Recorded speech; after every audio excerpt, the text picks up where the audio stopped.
Hey YouTube, Kira Twig here, bringing you all my For Hire Yu-Gi-Oh deck profile for post-Dark Neostorm. Wanted to do an update to this deck and actually just create the deck in general. It's a really fun deck for those of you that haven't played For Hires. The whole point of the deck is to just special summon out a bunch of different For Hire monsters from your hand to the field using their own effect, which lets you special summon For Hire and then gain different effects based on, what For Hire monster you had on the field at the time and then which one you special summoned, and then just, use those monsters for either summons from your extra deck or just, attack with some of the bigger ones against your opponent. With the new card we received in Dark Neostorm, Philo, we have more plays to go through with the deck along with the Link monster they had received in a previous booster pack as well. So let's go ahead and get started with the deck profile. So for the For Hire monsters, I run 3 Beat Bladesman For Hire. Now with Beat, he's one of your most important ones in the deck. During your main phase, you can special summon one monster For Hire from your hand, except Beat Bladesman For Hire. And if a monster For Hire is special summoned to your field while you control this monster, except during the damage step, you can add one monster For Hire from your deck to your hand, except for Beat. And you can only use the effect of Beat once per turn. So what's so important about this card is the fact that it enables your plays to extend, having that search option, as long as you have, special summoned another For Hire. So you can summon Beat with your normal summon, then special summon another one using Beat, and then get that special summon, then use that other monster For Hire to special summon the one you searched off of Beat, and just continue your plays with those searches. So very, very important in the deck. That's why you definitely need to run 3 of this card. I also run 3 Dompa Marksman For Hire. Basically, all the For Hire lower level monsters share the special summon effect. The higher level monsters don't have this effect, but with Dompa being able to special summon a For Hire from your hand, except for Dompa, and then while you control this monster, when another one is special summoned, you can target one face-up card on the field and destroy it. You can only use each effect of Dompa For Hire once per turn. The Destruction face-up effect is one of the main reasons I like to run 3 of this card in the deck, for the fact that most decks, revolve around just having at least one face-up card on the field. So if your opponent goes first, where they have a field spell or a powerful monster that can easily be destroyed, Dompa takes care of those cards. So depending on how you open up the field, if you need to either search another monster or even just use Dompa's effect, setting up Beat first, then summoning out Dompa, using the search, and then getting another one off, just enables you to destroy their face-up card and have that search option to go for another monster as well. So definitely 3 needed also. I also run 3 Seal Strategists For Hire. With this one, having the special summon effect, it also allows you, when you special summon while you control this monster, so if you summon another For Hire and you control this card, you can target one monster For Hire in your graveyard and add it to your hand. So it's a great recycle while Beat searches from the deck. Being able to recycle from your graveyard with Seal allows you to reuse cards that were either used for Link Summon and destroyed. So just having this option for your, re-add and then special summon back with your cards definitely does come in handy, especially since, the main goal of the deck is to just get out so many of these monsters to use for your resources. And then onto the new card. Sadly, I only have 1 Philo, but I really wanted to get this deck profile out to you all. So to replace, for the time being, I have 1 extra Helmer, which we'll get to because I do run this card in the deck already, and 1 Bravo Fighter For Hire to substitute until I get the rest of the Philo. So these 2 would be replaced for the last 2 copies of Philo. But this card is way too good, and it's 3 of in the deck. During your main phase, you have the special summon option of a For Hire except for Philo, and while you control this card, if another one is special summon, you can target one monster For Hire in your graveyard and special summon it in defense, but place it on the bottom of the deck if it leaves the field. So the fact that you have this special summon option from the graveyard, Seal definitely does help for the recycle from your hand, because then you can just, resummon out those monsters again. But having Philo be able to, grab cards from the graveyard as well just gives you that extra special summon option, in addition to special summoning another monster onto the field with this card as well. You just get so many more and more pluses with this card. It doesn't have any attack and defense, but it doesn't really matter, because getting all those resources up just, definitely extends your extra deck plays, which is what you'll go for most of the time with this card. And then for the lower numbers, I run 2 Recon Scout for Hire. With this one, I only run 2 of it because it has the special summon effect. When you special summon another one, you can target one set card on the field and destroy it, which it does help for back row. A lot of times your opponent in this format doesn't set as often as having face-up cards, which is why I decided just to run 2 Recon. Like I said, definitely helps if you're going up against something that's back row heavy, being able to take care of those targets. But the biggest threat also with that back row is just having to face cards that could mess up your overall plays, and most of the time if you do end up going against that, they'll end up stopping the Recon play anyway to begin with. And I also run 2 Helmsman for Hire. We talked about this one earlier with Philo just being one of the options to substitute in for it, but I still like to run 2 of it at least in the deck. It has a discard draw effect for hire monsters. It works very, very well with Philo since you can set up the graveyard with this card in Philo, just being able to special summon them back onto the field. So it definitely does help there for sure with your plays. And then for the bigger for hire monsters, I have 1 Raphael, 1 Wiz, and 2 Dinah.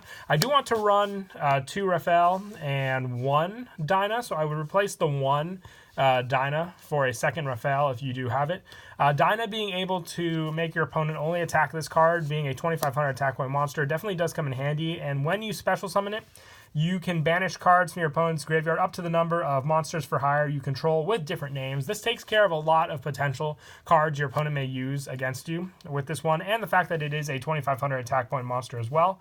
With Wiz, you can negate card, spell, or trap by sending a for hire monster from your hand to the graveyard once per turn. So great for defense. I usually just special summon Wiz onto the field. And Raphael lets you excavate for hire cards based on the different name of ones you control and add them to your hand, and then also shuffle the rest back into your deck. And when your opponent activates an effect, you can discard 1 card for hire to negate the activation. You can only use each effect of Raphael Champion for hire once per turn.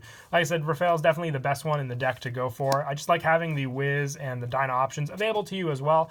Like I said, I would drop the 1 Dinah for a second Raphael if you do have it, since it is the better option and very easy to special summon out, since there's no restrictions with the lower level for hires and what they can summon out. And then just for a little more generic monster, I just run 3 Ash Blossom. This card definitely does help just to restrict your opponent from play. Most of the time I just get the for hire monsters summoned out to the field, but having Ash Blossom available to you for your opponent's search lockdown definitely does add an extra helping hand for sure. And that is it for the monsters. Moving on to the spells, I run 3 Mayhem for hire. It's a quick play spell. You target 1 monster for hire in your graveyard and special summon it in defense. You can only activate 1 Mayhem per hire per turn, but you still get the effects of the special summon when you use this card. So if you have, let's say, Recon or Dompa on the field, and then you special summon one of the other ones out to the field, you'll get that pop effect, which can really mess up your opponent on their turn, depending on what play they're trying to get off. So I definitely do like running 3 of this for that option. And I also run 2 Fandora, the Flying Fortress. This is the field spell of the deck. During your draw phase, before you draw, you can give up your normal draw phase this turn. And if you do, add 1 monster for hire from your deck to your hand. And if you control 5 or more monsters for hire with different names, you can send this card from the field zone to the graveyard to destroy all cards your opponent controls. And also for the rest of this turn, your opponent takes no damage. So the no damage, kind of a setback because you could finish off your opponent otherwise, but it's very easy to just have this card set up. So if you don't want to go for a normal draw, let's say you need 1 for hire monster to continue your plays, this field spell definitely does help just for those searches available to you. And then for the 1-ofs, I run 1 Terraforming. I only like to run the 1 because I only run 2 of the field spell, and I don't really need more options unless I, obviously destroy my 1 field spell with its own effect to destroy all my opponent's cards. But other than that, just having the 1 set up is really all I need. I don't really need multiples because it doesn't give me searches. It just changes my draw phase. Also, 1 Reinforcements of the Army. This is to search out, which is great because it's the most important one in the deck. Beat Bladesman for hire for its search. It's a warrior, so Rhoda definitely needed in the deck. Also, 1 Monster Reborn, basically just like Mayhem for hire for the graveyard. You'll still get the effects if you have other ones on the field. And also 1 Reasoning. You have plenty of different level monsters in the deck, so it really keeps your opponent on their toes in what they're going to call for the number.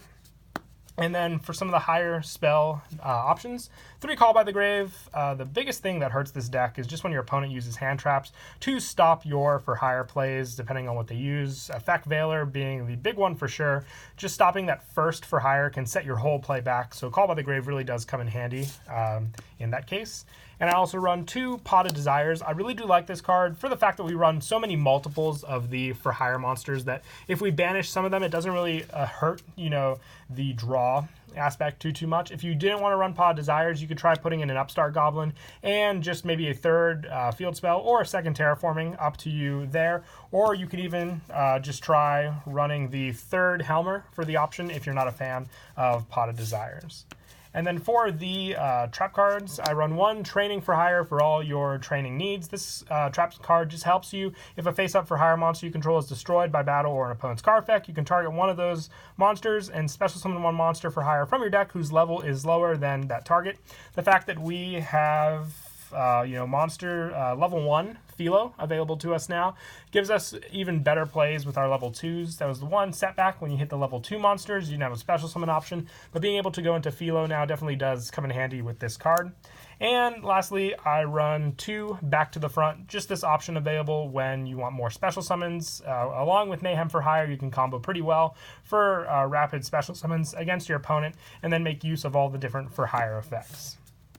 And that is it for the main deck. Moving on to the extra, I run 1 Folgo Justice for Hire. Was debating how many of this card I wanted to run. Decided to stick with 1. It cannot be used as link material. If this card is link summoned, you can special summon 1 monster for hire with a different type from the 3 monsters used for the link summon from your deck in defense. And if a card your opponent controls is destroyed by battle or card effect, you can draw 1 card. Then if you control 3 or more monsters for hire with different names, draw 2 additional cards. And you can only use this effect of Folgo Justice for Hire once per turn. The draw option is great. The special summon option definitely does help. This card, basically the link monster that this deck really needed. We got it back in, I believe it was, Soul Fusion. So very happy with the link arrows as well. It gives us more extra deck options, but just having those resources, it's the main link I always want to go through. I've debated putting in a second one. If you were to take one out, I'd probably remove the Landfornicus when we get to it. But for the other cards in the extra deck, I mostly ran generic for the link monsters. So 1 Link Karibo, 1 Nightmare Phoenix, 1 Nightmare Cerberus, 1 Security Dragon. You can just get so many monsters on the field that these co-link effects definitely do come in handy. The Landfornicus already talked about. This can be your 2nd Folgo replacement. 1 Underclock Taker, 1 Triple Burst Dragon, 1 Borreload, and 1 Saryuja, especially Saryuja. The fact that this card didn't get hit on the ban list and we have just so many monsters to work with to get all of these effects off definitely does come in handy. And for the Exceed monsters, I run 1 number 64 Ronin Raccoon Sadayu. The level 2 monsters are beasts, so being able to make a token that copies the strongest attack one monster on the field definitely does come in handy, as well as protecting your lower attack beast monsters like Dompa and Recon with Ronin Raccoon definitely does come in handy. And then for the rank 3s, just 1 Super Quantum Mech Beast Grand Pulse and 1 Leviair to get back any of your banished options, especially. And for rank 4s, 1 Diamond Dire Wolf and 1 Tornado Dragon. The Diamond Dire, with all the monsters you can get out when you can make a rank 4, definitely does come in handy as well for destroying your opponent's cards. And that is it for the deck profile. I hope you all enjoyed. Definitely recommend giving For Triers a high. If you like decks that just swarm the field very fast with monsters, this is definitely the deck for you. But until next time, please don't forget to leave a like and subscribe. And Kira Twig out.